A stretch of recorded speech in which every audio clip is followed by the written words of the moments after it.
I'm so glad you stopped by today.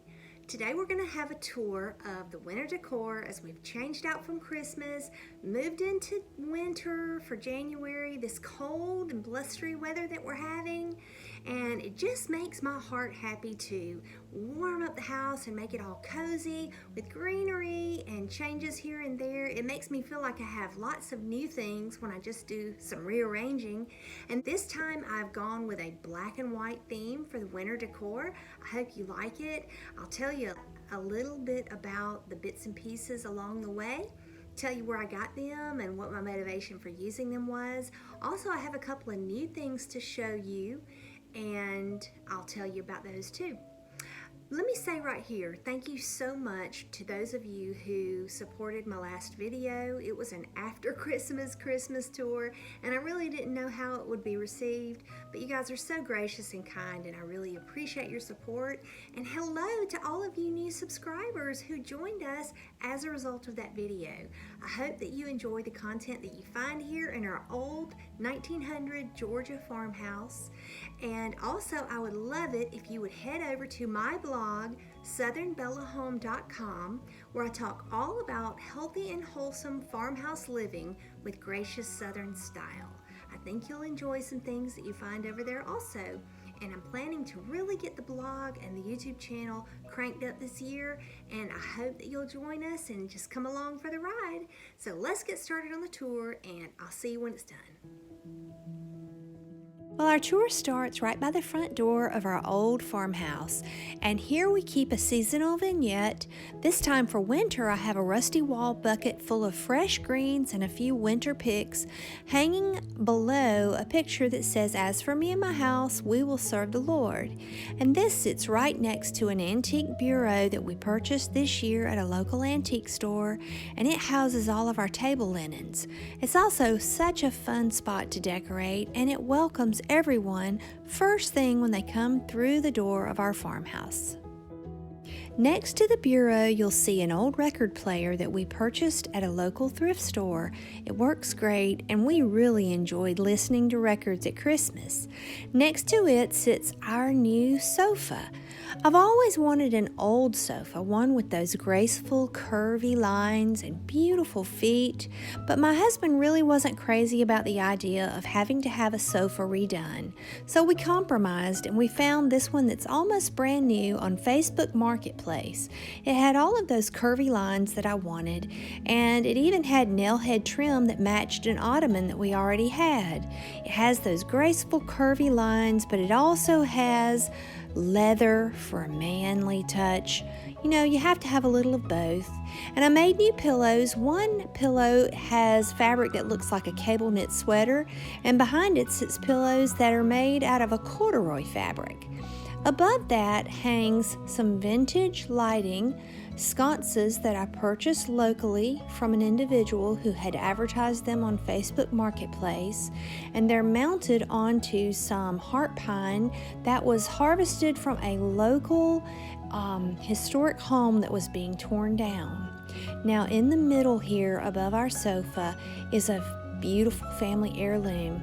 My husband's grandmother actually painted that gorgeous winter scene. She was so talented, and we enjoy looking at that picture so much.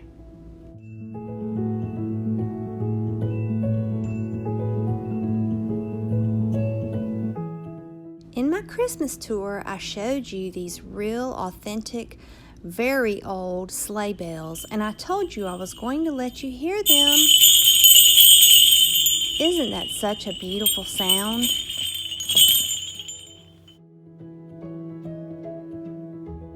On to the dining room, and we will start with the hutch where I house my milk glass collection. First, I took every piece of milk glass, everything off of all of these shelves, gave the shelves a good cleaning, and then I rearranged my milk glass. Added Mr. and Mrs. Snowman up here as they are welcoming the winter to the old farmhouse, and they sit up here with a cozy candle and some frosty greenery, and below them I just rearranged all of my pieces in different ways, and I added pine cones. You're going to see a lot of pine cones in the winter farmhouse. That's because we collect them. everywhere we see them. We've picked up pine cones in Maine, in North Carolina, in Georgia, just all over the place. Wherever I can find a pretty pine cone, I usually pick it up, and I have so much fun in the winter using them in the decor.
I went with a baking theme for the decor on these open shelves, and this cute little sign was really the inspiration. I love you like biscuits and gravy.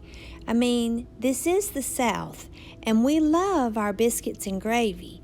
So if someone tells you they love you like biscuits and gravy, they really love you.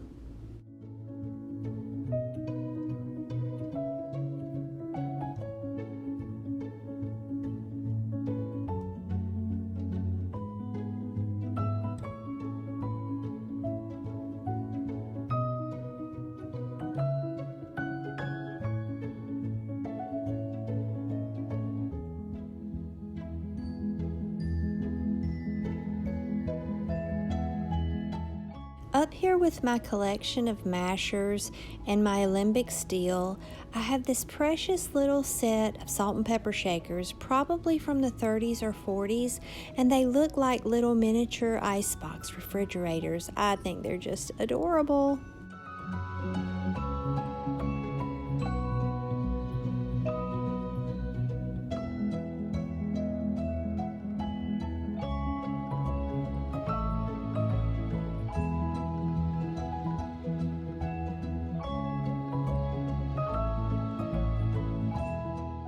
There's just something about wintertime and candlelight, and there's also something about this old farmhouse and candlelight. The two just go hand in hand. They just seem to fit in this old dining room.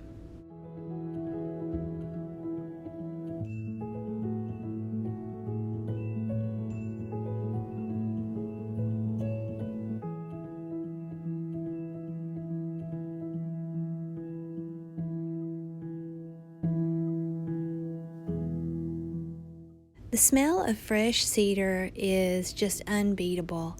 My husband went and picked this on our property, and we placed it in water immediately, and it has stayed fresh and fragrant for a long time now.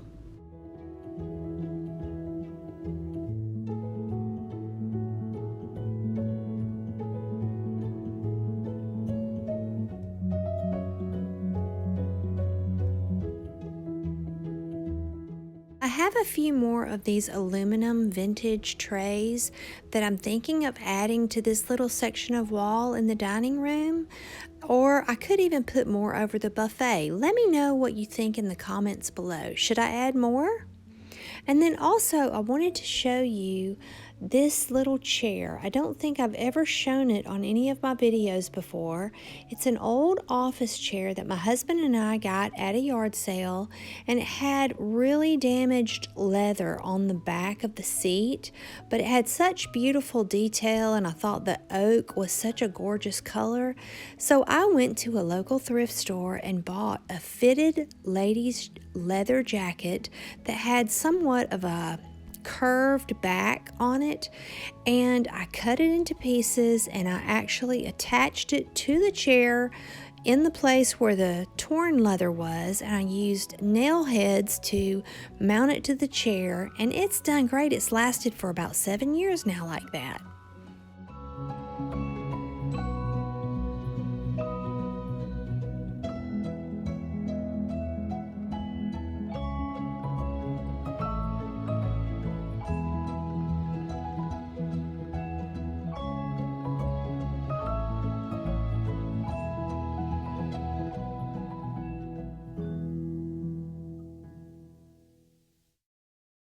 On my kitchen island, I have organic navel oranges that are ready to be made into candied orange peel and wonderful orange marmalade. I thought you might be interested to know that in this basket high up above the cabinet, we keep our kindling for the firewood. Actually, we call it fat lighter, and we pull it down with a giant set of tongs when we need a piece to start the fire. I've had this old stoneware bowl for at least 30 years, and normally I make my biscuits and my bread in it, but my husband went shopping, and he bought bread in case it might snow. So we have plenty of English muffins and bread, so come on, Snow, we're ready for you.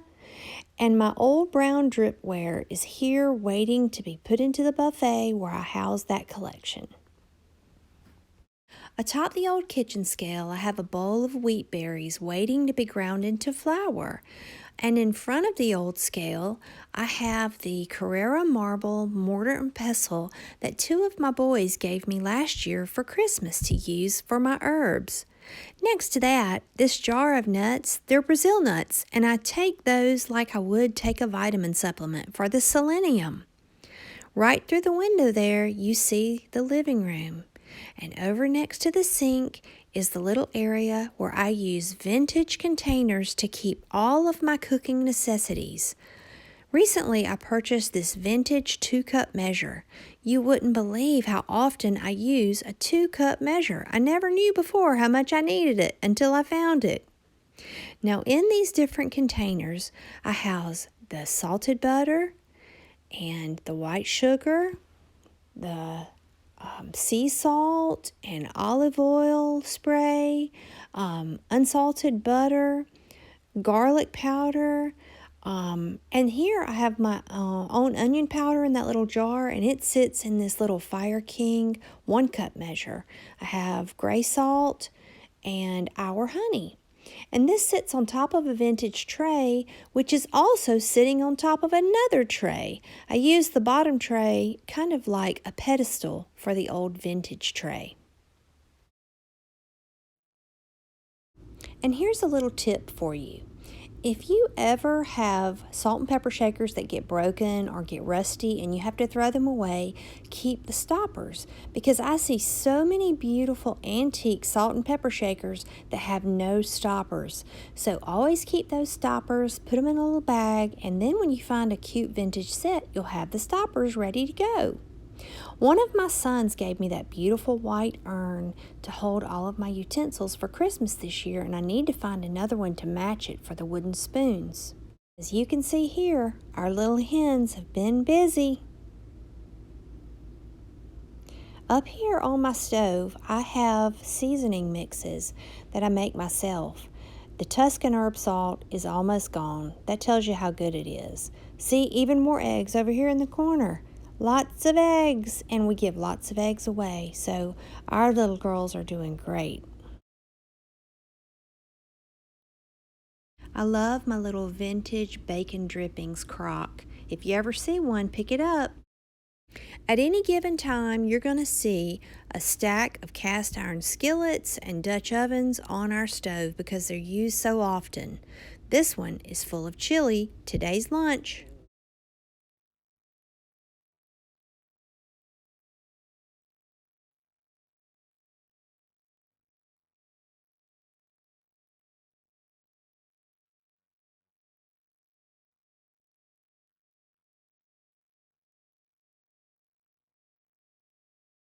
We're still enjoying pickles from the summer.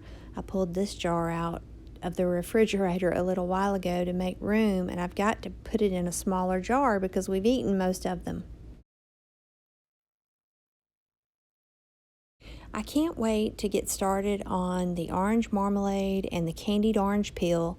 Last year was my first year making orange marmalade, and it was so delicious, and I didn't have any idea how much me and one of my sons were going to enjoy it.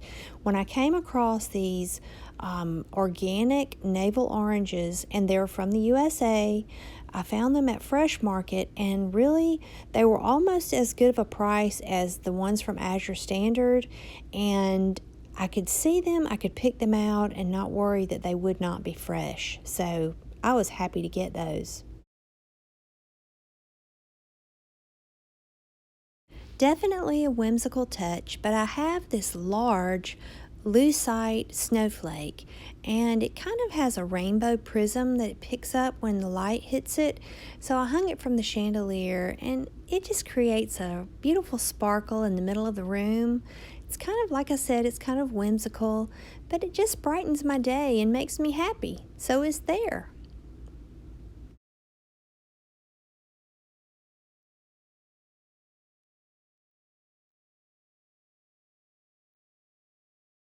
Here on the floor of our farmhouse pantry, you see baskets waiting for more eggs and jars waiting for more herbs. For the upcoming growing season, I hope to be filling those jars with tons of medicinal herbs. I added these little drawers to the top of this cabinet in our pantry, and I have drying herbs in these two copper pots that I found recently at a thrift store. Here are rose hips, and on this side are feverfew and lavender. Up above this, I have all of my medicinal herbs, tinctures, extracts, things that are drying still, and things that are ready to be used. I love my little farmhouse pantry. It stores food and medicine, and it just gives me joy. Just walking in, I feel like I'm stepping back in time somehow, and I just love the utilitarian yet beautiful nature of this little farmhouse pantry. It really adds to the feel of our homestead.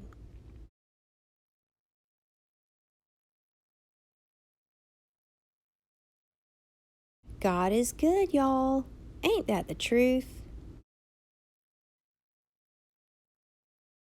Whenever I can find these little miniature crocks, I buy them at thrift stores. I use them to store various types of salts that I make. Here on this old rack, I hang various kitchen implements, my old apron collection, and even some drying hydrangeas.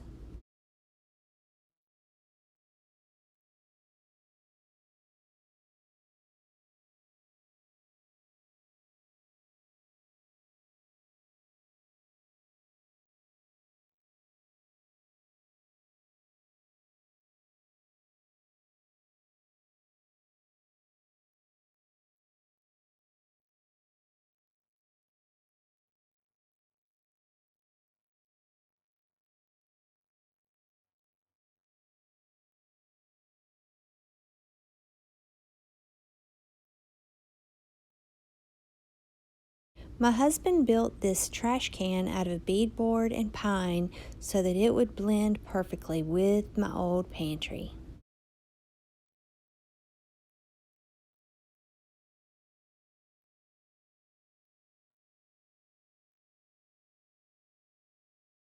I want to talk to you about this workspace really quickly. As part of winter here at the farmhouse, you saw the oranges, the beautiful navel oranges, and I told you what I'm going to be doing with those. They are here on the island. But you notice that compared to my previous home tours, there's an absence of decor on my island. I've decided that some decorating hinders my creativity. Now that may sound a little bit odd to you, but I'm talking about this island, this workspace. I love to have some type of arrangement right here that's cute and seasonal and vintage. But what I have found, what I've discovered, is that putting decor on this island actually hindered my creativity. Let me explain. When I have decorating items on my island, it seems to be an open door to all manner of clutter. And maybe you can relate. It seems like when I put something on the island, it invites everyone else to put things on the island. And before you know it, I don't have room to chop veggies, to roll out pie crust, or do any of the things that this island was designed for. So I have made a decision that there's going to be no decorative elements on this island. And to go along with that, I'm really going to keep the food items to a very small amount also. Now, having large gardens, we do have produce coming in very regularly. As a matter of fact, we still have a high tunnel and we're still getting peppers and tomatoes and all sorts of things coming out of that high tunnel. So there is always produce in this homestead kitchen. And that can be a clutter in itself, and it can also hinder meal preparation. You know, when you have a clean workspace, it's much more easy to think, I'll go roll out a fresh pie crust, or I'll go chop up a bunch of veggies. But when you feel cluttered in your workspace, it hinders that, and it makes me make something really fast. It has even made me say, let's eat out, just from clutter being on the island. So, because of all of that, I have made a decision. It is my intention to keep clutter at bay, to keep decor off of my island, to keep food to a very small minimum. And the only reason these are here right now is because I just bought them yesterday, and they're going to be turned into some wonderful things before long. So they're going to stay right here until I get to cooking them. But other than that, nothing else is allowed. And it's a process. You know who the worst person to clutter up this island is?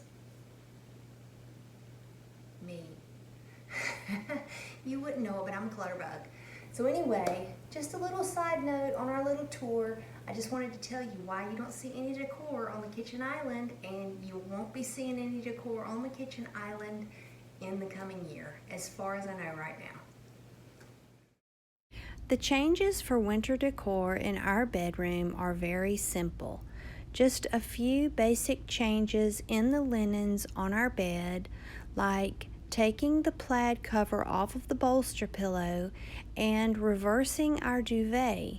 It is a reversible duvet with red striped ticking on one side and a red toile floral on the other side. So I just changed it out, and I also added this new old needlepoint pillow that I just picked up at the thrift store for $3. Brought it home, washed it up, and it came out beautifully. I love needlepoint pillows, and Miss Scarlett, my old settee, seems to love them too.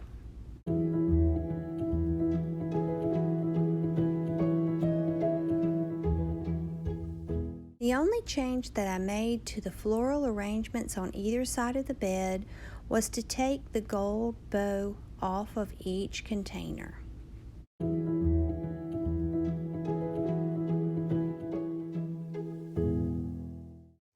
Well, I hope that you all enjoyed the tour. I hope that you liked the black and white theme that I went with for my winter decor.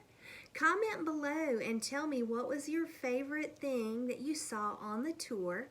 What did you notice that was in different places that you've seen before? Because you know I tend to do that quite a bit. I move things around from room to room and I change things up. So if you saw something that I did not mention, leave me a comment below and let me know what you thought about it. Also, I already have in mind some changes that I'm going to be making. I'll be adding some touches, just a few touches for Valentine's, not a lot. I won't be going over the top this year because we have some big things that we're going to be doing here on our homestead. Big things. So we're excited for the year ahead. We have some changes coming that are going to be awesome. We have a lot of events going on in our family. We have 2 boys that are going to be graduating from college, one that's going to be getting married, one that's going to be graduating from high school. So wow, what a year we have coming.